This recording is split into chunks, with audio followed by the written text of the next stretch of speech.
Part 2 chapter number 3 normal distribution. Second chapter हमने बात की थी, तो चैप्टर सेकेंड था डिस्क्रीट रैंडम वेरिएबल, तो उसमें सिर्फ डिस्क्रीट वैल्यू आती है, कोई true value between interval value is not possible, interval value possible नहीं है। तो नॉर्मल डिस्ट्रीब्यूशन है, उसमें ट्रू वैल्यू बिटवीन वैल्यूज आएंगे। Suppose height of student assume कर रहे 140 to 180, क्योंकि इंटरवल वैल्यू पॉसिबल है। 140 लेस देन और equal to x less than और इक्वल टू 180। तो इस तरह से भी वैल्यू राइट की 140 less than x less then 180। Generally हम क्या बोलते हैं कि फर्स्ट जो में साइंस हो लेस देन और equal to, 140 and 180 both are including. Second जो साइन किए ओनली फॉर लेस देन, क्योंकि 140 to 180 between all values, but 140 and 180 is not equal.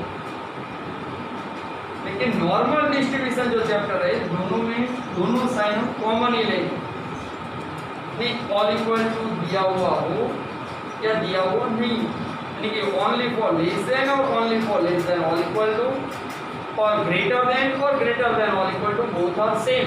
एक ही ऐसा ही समझेंगे हम, यानी कि इसमें भी हम ऐसा ही सोचेंगे कि 140 to 180 इन्वॉल्व है, और फर्स्ट में भी 140 to 180 दोनों इन्वॉल्व है, दोनों वैल्यू आर पॉसिबल। ऐसा आपके टेक्स्ट बुक में दिया हुआ है कि दोनों वैल्यू सपोज लेस देन दिया हो तो भी हम ऐसा ही कंसीडर करेंगे 140 is including, 180 only less than तो भी हम ऐसा ही समझेंगे कि 180 क्या है, इन्वॉल्व है। ऐसे आपका टेक्स्ट बुक में दिया है clear, okay.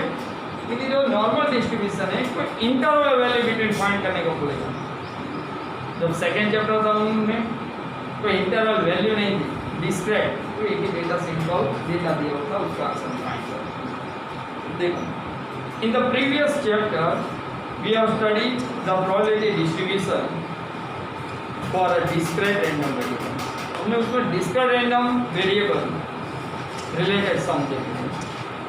Now we shall study the probability distribution for a continue random variable। continue में क्या होता है, कोई क्लास देगा, लेकिन two value between values find करने के लिए we know that underline definition जो previous चैप्टर में थी वही है यहाँ पे। If a random variable x can assume any value of real set, x क्या है, any value, ओके, assume करेंगे जो real set यानी कि all possible values, उसमें से कोई भी वैल्यू सिलेक्ट करेंगे, और within any interval of real set, और within interval, सपोज इस तरह से कोई इंटरवल में वैल्यू दी है तो वो भी सिलेक्ट कर सकते हैं। Set are then it is called continue random variable. जो प्रीवियस चैप्टर में थी वही एज इट इज फॉर्मूला यहाँ पे कंटिन्यू रैंडम वेरिएबल की दी। If a random variable can assume any value between the definite interval a to b, then it is denoted by a less than x less than b। Is suppose to interval between two interval यानी कि a and b दिया हो, तो उसके b की value में किस तरह से हम शो करेंगे, तो a less than x less than b, इसको बोलेंगे हम इंटरवल वैल्यू।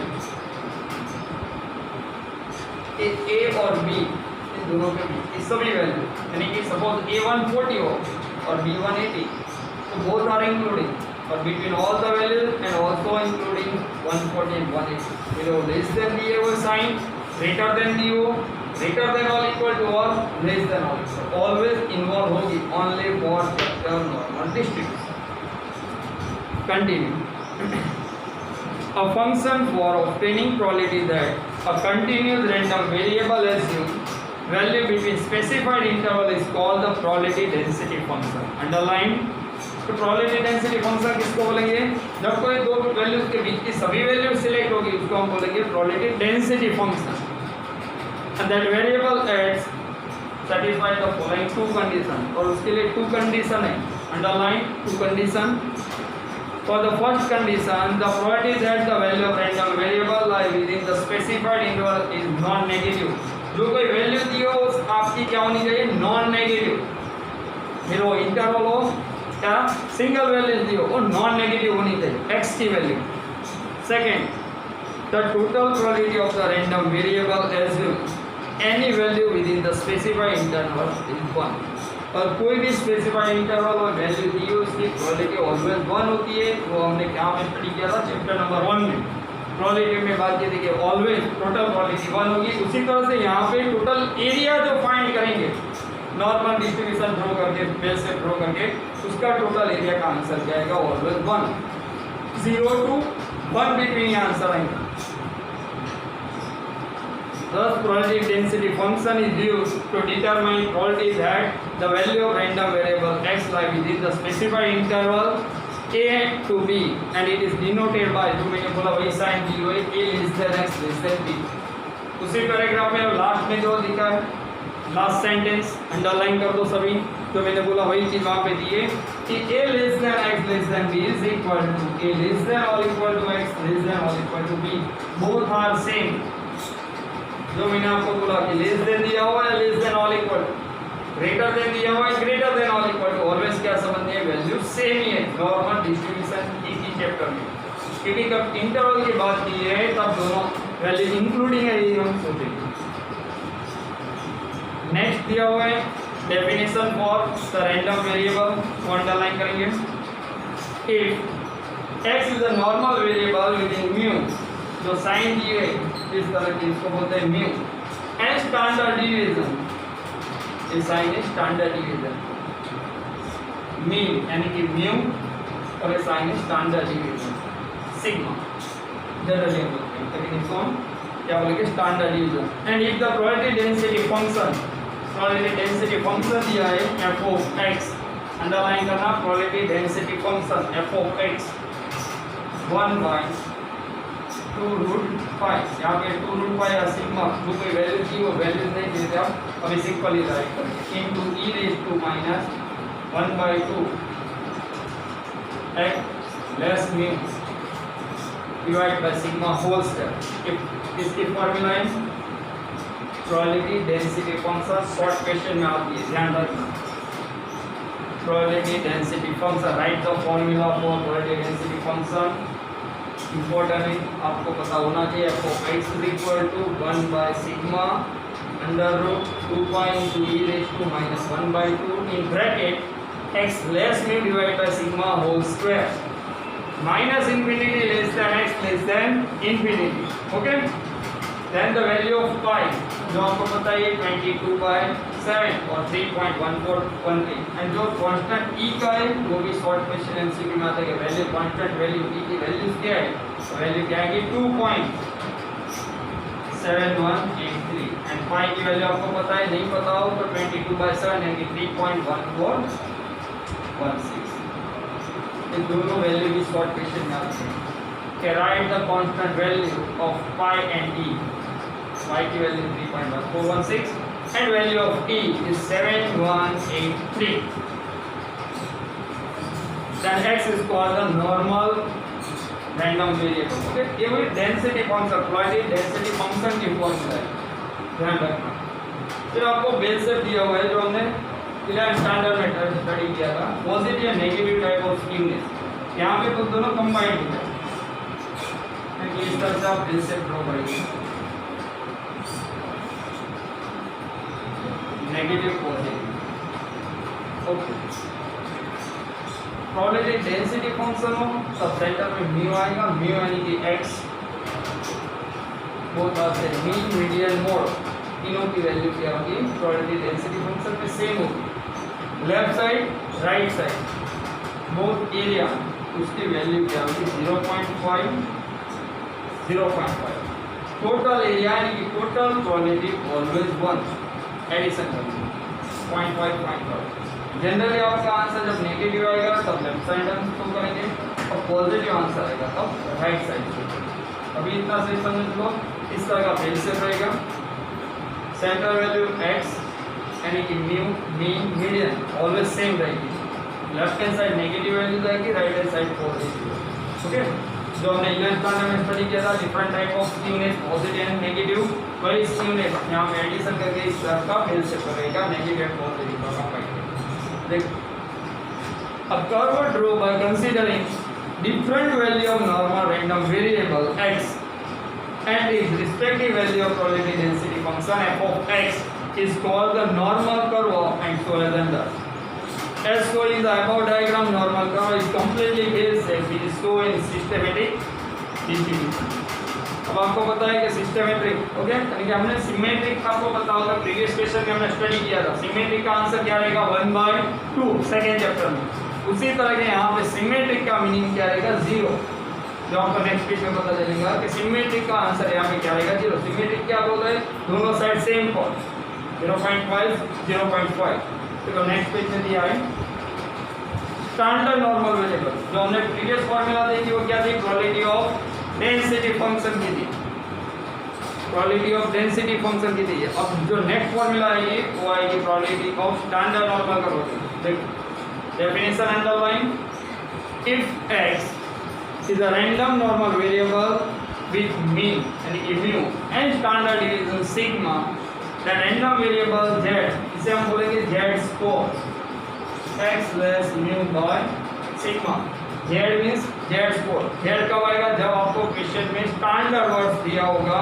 तभी z आएगा स्टैंडर्ड वर्ड्स नहीं है तब आपकी फॉर्मूला नॉर्मल हो जाएगी जब स्टैंडर्ड वर्ड्स दिया हो तभी स्टैंडर्ड नॉर्मल डिस्ट्रीब्यूशन की फॉर्मूला राइट करेंगे यानी कि इसे हम z स्कोर बोलेंगे x less mu by sigma is called the standard normal random variable and probability density function is given below देखो इसकी भी probability density function दिया हुआ है f of x तो f of x था उसकी प्लेस पे क्या आएगा f of z जब स्टैंडर्ड की बात की होगी तब यहाँ पे f of z normal distribution में x था स्टैंडर्ड में क्या आएगा उसकी प्लेस पर z जब स्टैंडर्ड की बात करेंगे तब x mu and sigma overs formula में कहीं भी नहीं है स्टैंडर्ड नॉर्मल डिस्ट्रीब्यूशन की बात करेंगे तब x mu एंड सिग्मा को वैल्यू कहीं भी फॉर्मूला में नहीं आएंगे देखो f of z is equal to 1 by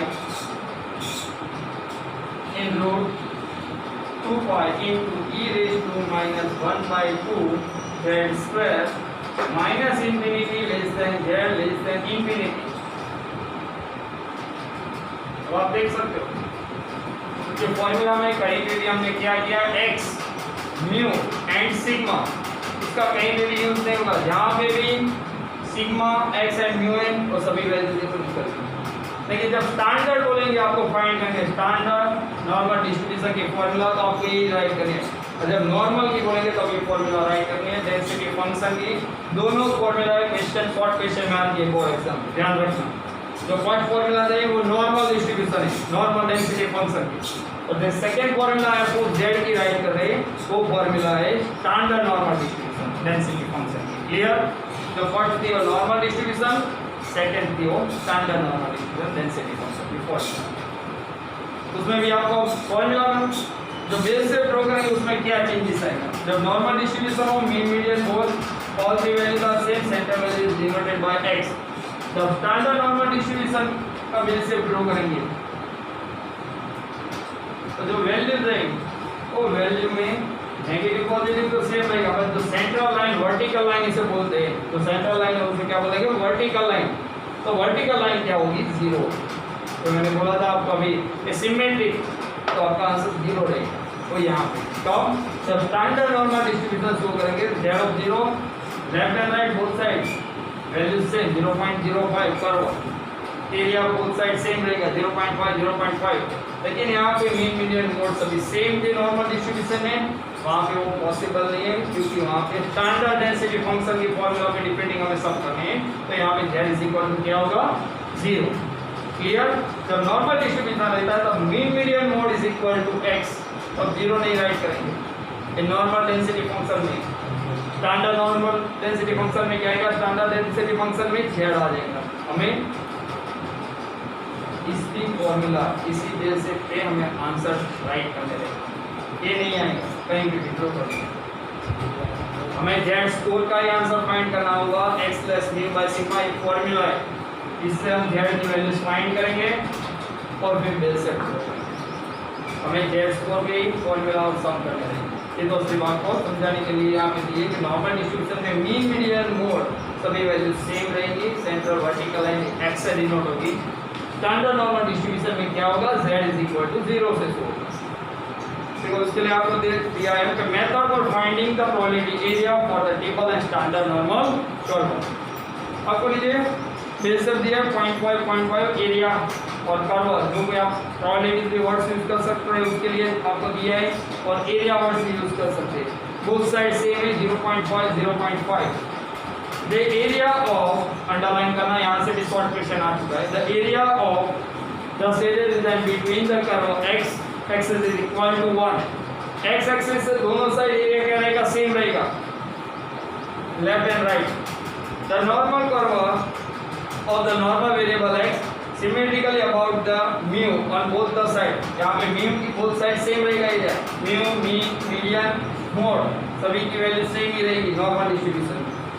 Hence the perpendicular line at the point x is equal to mu divided and the two equal part। अब इसका answer में राइट करना हो तो क्या आएगा, -2 less than x less than mu। इस तरह से हम शो कर सकते हैं। और यहाँ का आंसर हम क्या राइट करेंगे, mu less than x less than infinity। Negative positive यदि टू पार्ट में डिस्ट्रीब्यूट करना हो तो देखो इक्वल टू पार्ट सामने दिया है, x is equal to mu 0.5 left hand side, और अंदर पार्ट में क्या उन्होंने किया है, x ग्रेटर देन और equal to mu, x less than और इक्वल टू। इन शॉर्ट आपको दोनों साइड का एरिया क्या रहेगा, 0.5 रहेगा। ओके।